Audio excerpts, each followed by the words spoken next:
Everyone, I'm Judith Wilson, and this is a Facebook Live in response to some of the questions that you have been asking actually. I am in the car. I have just dropped my daughter at school, and I'm wearing the earpiece today with the mic because I didn't like the sound the last time.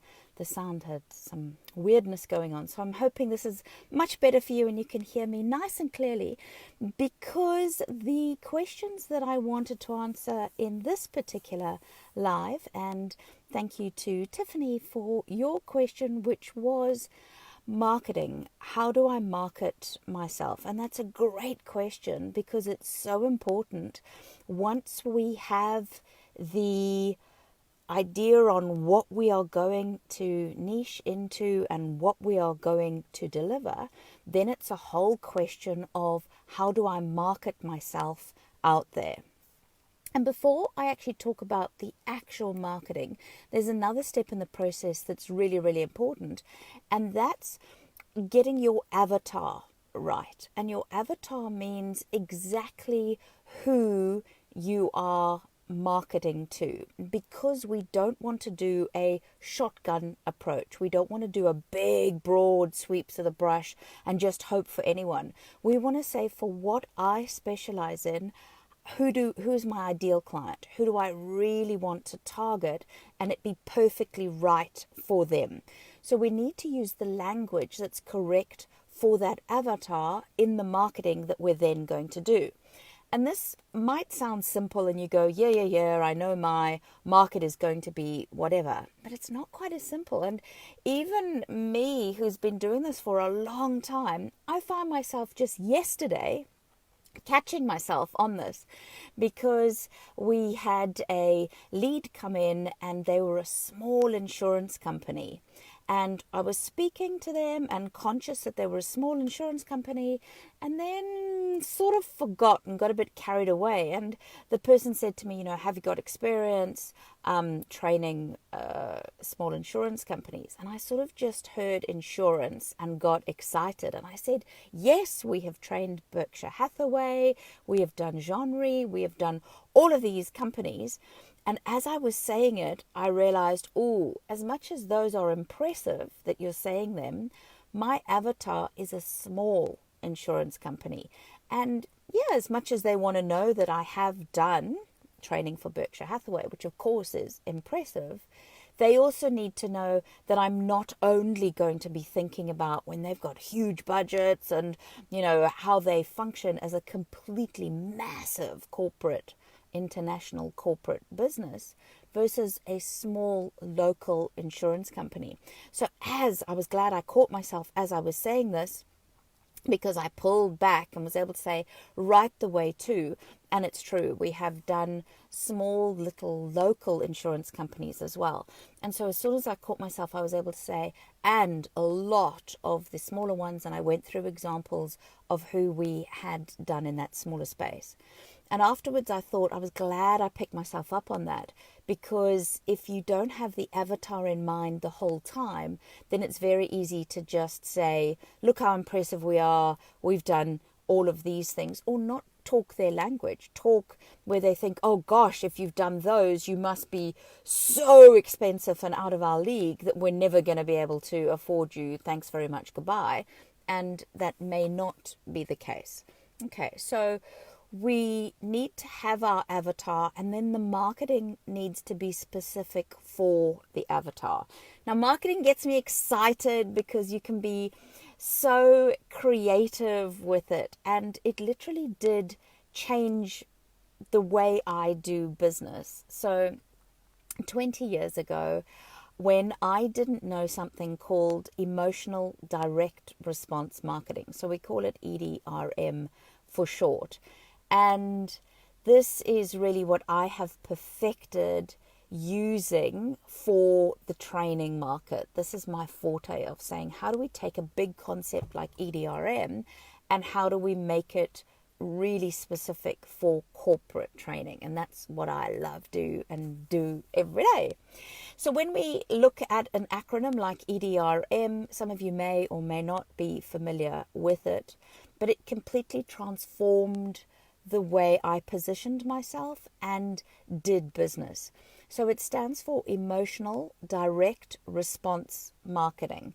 So emotional is we want to get the avatar intrigued, interested, going, oh, this is a bit different. This stands out from the norm, rather than yawn, yes, I'm being marketed to again. Okay. Then the direct response, and direct is taken in two ways, and I'll explain that each of them. Direct certainly is you're putting your message in front of the people who would directly want to respond to it. So if we've thought of our avatar is going to be whatever it might be, if you've chosen banks or whatever you're going to do, or engineering companies, then you're directly, instead of a shotgun approach, you're putting it just to those. So it's very direct that I am placing my marketing where you are going to see it. And then it's response. So it's direct response marketing, in that we want to make it easy for them to put their hand up and say, yep, me, looks good, this sounds interesting to me. So our marketing is written very specifically. It says, are you an engineering firm that feels you're stagnated and really, need to push through that ceiling into the next level of business? Are your people simply going through the motions and aren't engaged fully? Whatever your pain point questions might be. And then it's either going to resonate with them and be right, or they go, no, my engineering company is perfectly fine, thank you very much, or my people are perfectly engaged, or whatever it is that you're going to do.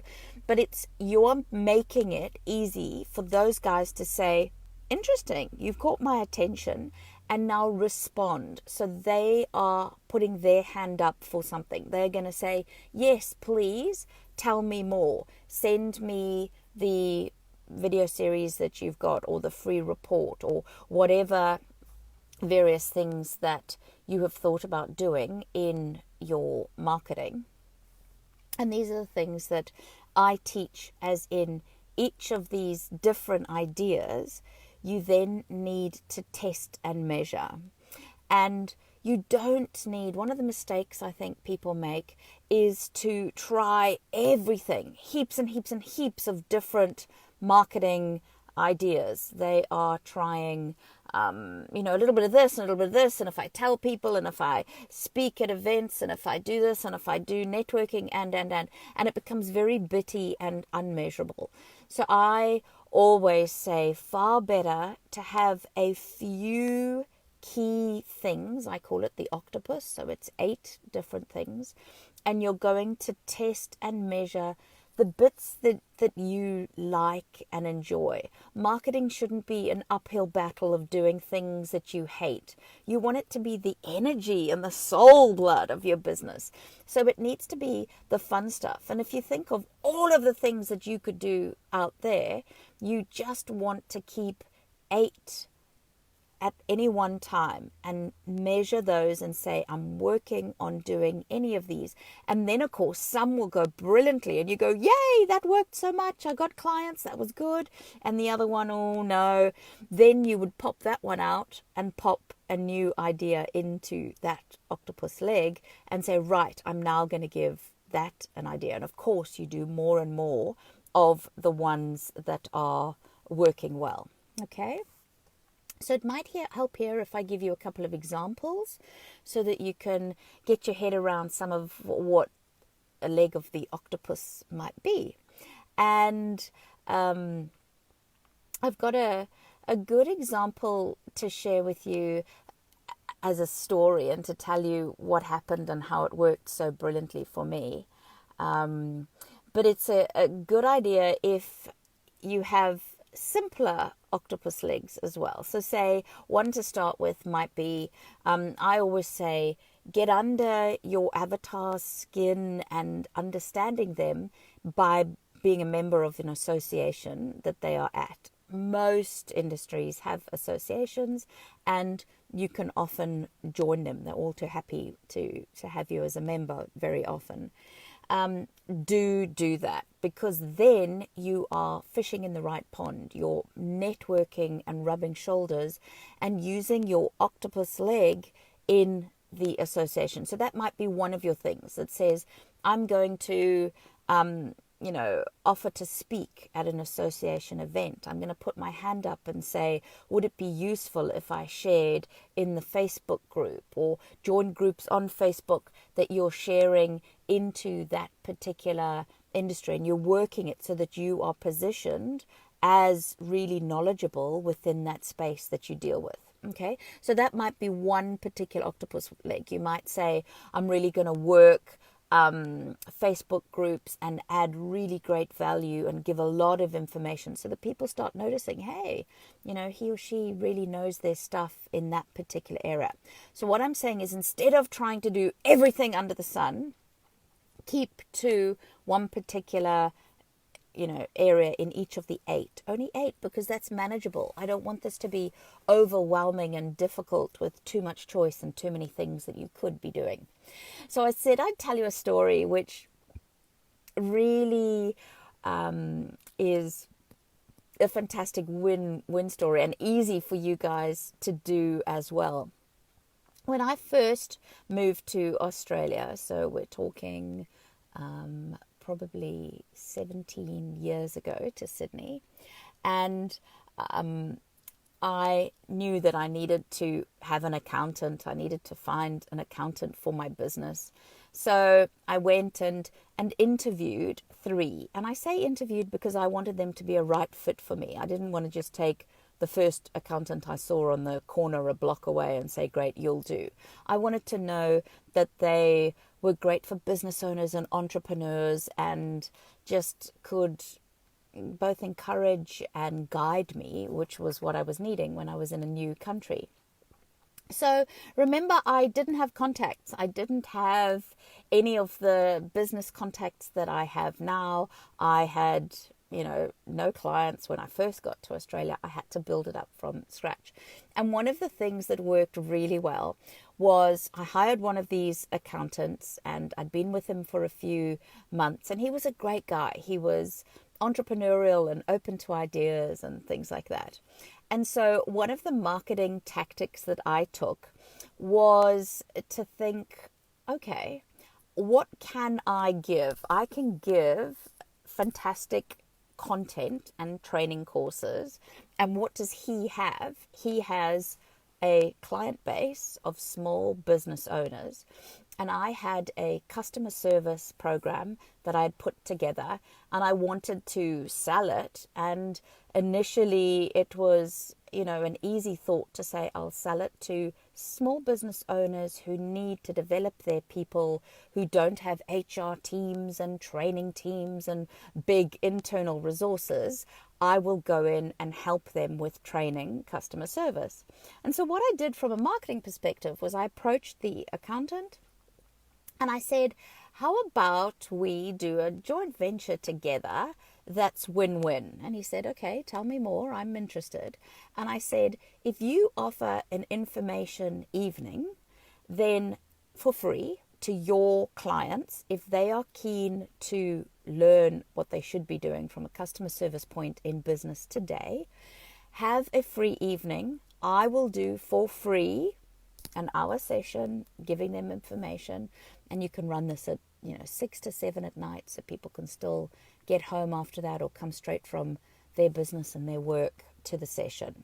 He had offices, and so he said, oh, this is going to make me look good because I am giving them a fantastic session. They're going to say, my accountant's fantastic. They put on free sessions for me and I'm able to learn for my business. So we did this. He even supplied the wine and a few little blocks of cheese and some crackers. So he made it quite nice that as they came in, they got a glass of wine and they could help themselves while they networked at the beginning, chatted, which of course they liked as well. And then after that, I did the session for an hour and I was able to really give them good value in the hour, where of course they then came to me at the end, and I'd made an offer for those who wanted to then run this customer service training in their businesses. How could they do it? And I was there to help me. And so on the first one, I can't remember if it was 3 or 4 people say, oh, this is fantastic, my staff need to know this information, please can you come in? And we started doing this once a month, and it made the accountant look great. And guess what? Double whammy, double win-win. The accountant then started saying to his people, if you know other business owners who would also benefit and you'd like to bring them along, you're allowed to bring a guest with you. Please just register them with us so that we know how many people are coming. And so they started telling their friends who were small business owners, and they would come. And the great news is, by the end, and I say the end because I don't do it. I haven't done it for a long time, but it is a great idea. And I stopped because I just didn't need to do it anymore, and moved on from only tapping into small business owners. But we did it for many months, once a month, and we had to move to a club opposite on the other side of the road because we outgrew his offices. So there were too many people coming and bringing mates and things like that. So it was really good. And the extra win-win was the accountant got extra clients as well, because now people were bringing their friends and they were saying, oh, you can get training from here, but he's also a really great accountant. Look at these sessions he puts on.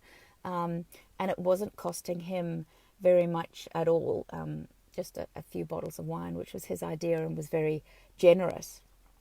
So for that period of time, one of those octopus legs was doing that. And how do I make fantastic sessions, and what is my follow-up? How am I going to connect with each of those people? But you see how that's still emotional direct response marketing, because they're putting their hands up to say, yes, this is of interest to me, I'm coming into the room, so they're the right people in the room to speak to.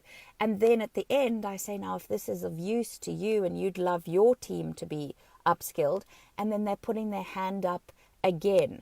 So the beauty of emotional direct response is that you are a welcome guest to them. You're not an uninvited pest to them. And if you think about all of the ways that marketing can be the uninvited pest, the cold calling, the telcos that call you just as you're about to sit down to dinner and they want to tell you about, new packages that they've got. And it's like, oh, not now. I'm not interested. I didn't ask for this phone call. Nah. Whereas when we are allowed to pick and choose, when availability is in front of us and we can go, hey, that's of interest. Fantastic. I like the idea of this. I like being able to learn. Tell me more about this. Then it works really well because I'm picking and choosing what I want to put my hand up for. Okay? So the concept is emotional direct response marketing, and it pulls customers into you rather than pushes them away. It's not push marketing where it's soul destroying, hounding them, cold calling, doing things like that. It's saying, this is me, this is what I know, this is the value I have, and if it's right for you, it's fantastic. And if it's not, that's fine, because there are avatars out there that are going to be a good fit. And that's what we need to do, is use our marketing to make sure that the avatars that are a right fit know about us and are able to make decisions for themselves. And then what you will be able to do to help them once they've put their hand up to say, hey, tell me more. Then you can start a relationship and find a fit if it is right or not. Okay. So that was marketing, and thank you to your questions. It's the tip of the iceberg for marketing, because of course you can go in many directions and drill down so much further with ideas that have worked and what has got best results and things like that. But I would be talking for 3 weeks. Talking of me talking, I have been working on a fabulous masterclass. It is my best ever, even if I say so myself. I've put a huge amount of time and effort into it, and will be delivering it into the group. So it is happening on Monday, Sydney time, 8 a.m., which is Sunday afternoon for everyone in the US and Canada. It is 3 p.m. or 6 p.m., depending if you are EDT or PDT. 3 p.m. or 6 p.m. I will put details into this group so that you can see when it's taking place.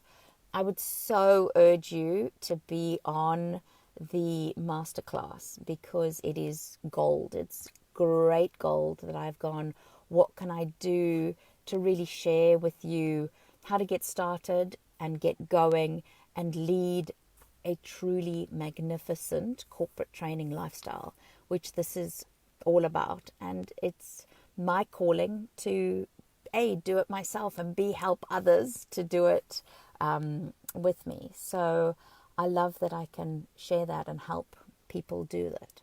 So the masterclass coming up this Sunday afternoon, which is Sydney time, 8 a.m. on Monday morning. I'd love you to diarise. I will be sending links and times so that you know, but that would be a great opportunity to set aside time, and I'm going to be sharing a huge amount in that. So I look forward to that and hope you do too. Please keep your questions coming, because I'm more than happy to keep doing sessions like this as you ask me, as specific or general as possible. Doesn't matter. I don't mind. I will keep answering and sharing gold with you. Okay. Thanks, everyone. Bye.